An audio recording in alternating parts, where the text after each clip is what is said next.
Hello नमस्कार, मी स्नेहा स्वागत करते पुन्हा एका नवीन व्हिडिओसह।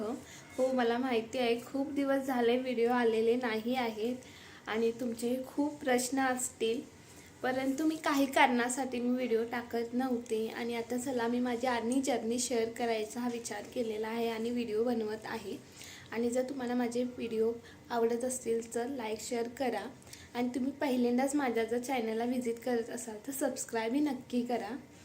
आणि चला, आज आता खूप उन्हाळासुद्धा वाढलेला आहे। ह्या वाढत्या उन्हामध्ये खूप छान छान रेसिपी बनवल्या जातात, त्यातलाच एक दही भाताचा प्रकार आहे। मी तो रेसिपी ही तुमच्याशी शेअर करणार आहे आणि खूप दिवस झालं म्हटलं नाही आज तरी एक तरी व्हिडिओ शूट करायचा आणि आपल्या फॅमिली मेंबर्सना दाखवायचं असं ठरवलंच होतं। त्या कारणासोबतच मी हा व्हिडिओ बनवत आहे आणि तुमचे छान छान कमेंट्स मला वाचायला खूप आवडतात। मला प्लीज कमेंट करा आणि काही चुकत असेल तर मला खाली तुम्ही सजेशन द्या, म्हणजे मी त्यामध्ये थोडं इम्प्रूव्ह करेल।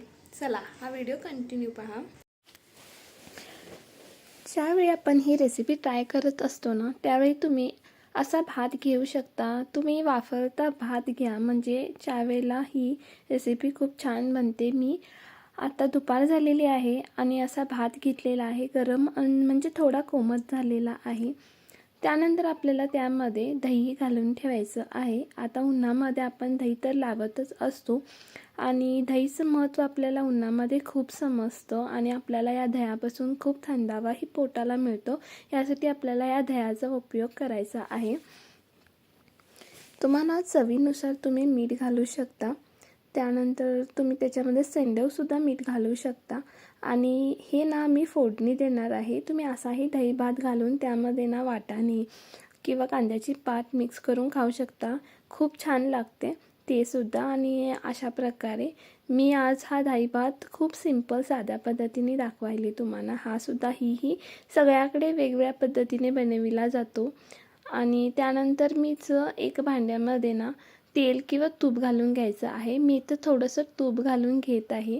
ॲक्च्युली माहिती आहे दह्यामध्ये तूप घालायचं नाही, परंतु मला हा भात तूप भात कसं आपण खातो त्याप्रमाणेही लागतो थोडाफार।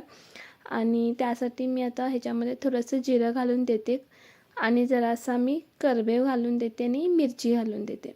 ते दोन्ही मिक्स करून आपल्याला ते चांगलं तडतळून घ्यायचं आहे। माझ्याकडे तडका पॅन नाही आहे, त्यामुळे मी असाच तडका देऊन मी त्यामध्ये घालून देते। आता आपल्याला हे गॅसची फ्लेम लो करायची आहे। आपण त्यामध्ये आता असं ओतून द्यायचं आहे, त्यामुळे आपल्याला भाताला फोडणीची वास खूप छान येते। त्यानंतर असं मी डाळिंब सोलून घेतलं होतं, तेही आपल्याला असं छान प्रकारे मिक्स करून घ्यायचं आहे। जर तुम्हाला तुमच्या चवीनुसार तुम्ही दह्याचं प्रमाण घेऊ शकता। मला खूप दही नको होतं, त्यासाठी मी थोडं मिक्स होईल इतकंच मी दही घेतलेलं आहे। आणि आता मी हे सर्व भात मिक्स करून घेते आणि आता हा मला खाण्यासाठी रेडी आहे। आणि तुमच्याकडे कशी पद्धत आहे दही भाताची ही मला कमेंट करून नक्की सांगा आणि तुम्ही ही नक्की या उन्हाळ्यामध्ये ही रेसिपी नक्की ट्राय करा। यासाठी मी करून घेण्याचा विचार करायला आहे, म्हणजे असं कसं जरासं ह्या साईडला आहे ना, हे ओपन स्पेस आहे, असं जरासं आवरगड आहे, त्याच्यावर ग्रेडिंग करून घ्यायचं आणि एक पत्रा मारून घ्यायचा आणि त्यानंतर एक सेफ्टी डोअर इकडं या साईडला सेफ्टी डोअर करून घ्यायचा विचार करायले। त्यासाठी मी असं बघा इकडं स्कूटी लावते, कारण की काय पण कुत्री वगैरे येतात आणि ते मी इथं येऊन बसतात, त्यासाठी मी असं सेफ्टीसाठी इथं असं केलेलं आहे। त्यासाठी म्हटलं की इथं एक सेफ्टी डोअर करून घ्यावं आणि एक इथं लॉन्ड्री रूम तयार करावा, यासाठी अशा प्लॅनिंगमध्ये आहे। याचं तर बजेट एस्टिमेशन काढून बजेट करायला दिलेलं आहे। बघूया आता काय काय बजेट येते कसं येते, परंतु हे तर आता मला करून घ्यायलाच लागणार। आणि माझी वॉशिंग मशीनवर असते, आता ती मला खाली आणायची आहे, म्हणजे तो रूम एक फुल रूम होऊन जाईल ना त्यासाठी। आणि हे काय म्हणतात, जागा ही भरपूर मला मिळू शकेल ना, त्यासाठी मी तो विचार करून इथं एक ग्रिलिंग करून इथं लॉन्ड्री रूम करण्याचा विचार करायला। आता ते कसं करते काय करते हे मी तुमच्याशी पुढच्या व्हिडिओमध्ये शेअर करतच राहील। स्टे कनेक्टेड राहा। आज होता संडे आणि सगळी अशा पुरी भाज्या वगैरे आणलेल्या होत्या आणि असे आता मटारचे दिवस संपत आलेले आहेत। तुम्ही आता स्टोर करू शकता आणि हे मटार आहेत ना, मी हे यूज करतच असते. आणि आता मी असे मटार ना सोलून घेतलेले अशा डब्यामध्ये मी फ्रीजरमध्ये ठेवून देते, म्हणजे खूप दिवस राहतात ते. आपण काहीही करते वेळी बटाटे घालून करते वेळी एकदम इझी जातं. असे हे स्टोर केले होते मी एवढे मटार आणि त्यांचा वापर केलेला आहे. आणि हे पुन्हा मी आणि एवढे मटार आलेले आहेत.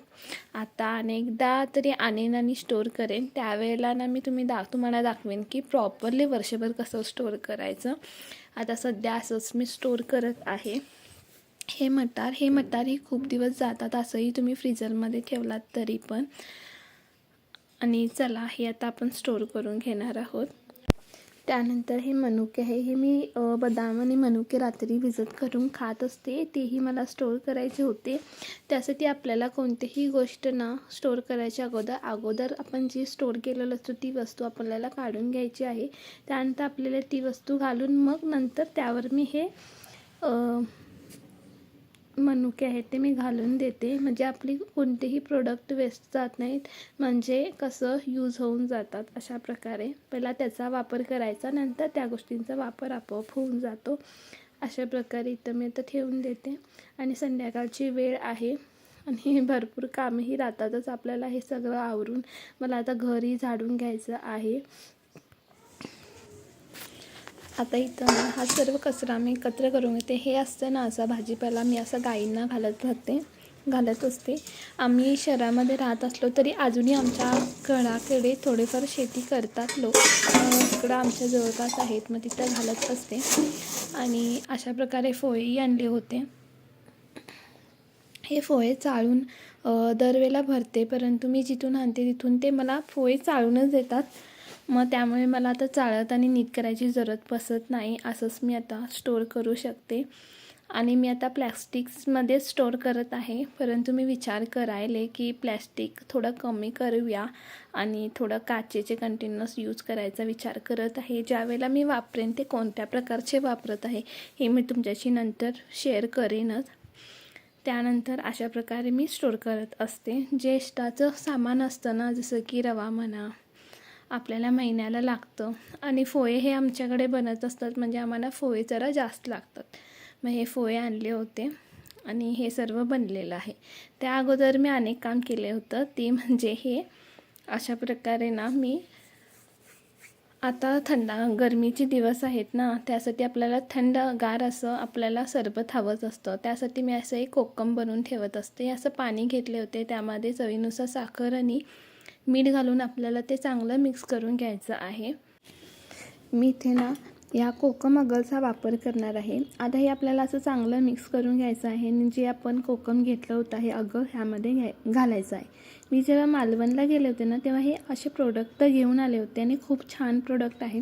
आपण रेडीमेड असं तुम्हाला रेडीमेड आणि व्हाईट डब्यामध्ये येते ना, त्याच्यापेक्षा हे प्युअर आहे. आणि तुम्ही थोडं जरी घातला ना तर खूप छान आणि भरपूर असं बनतं.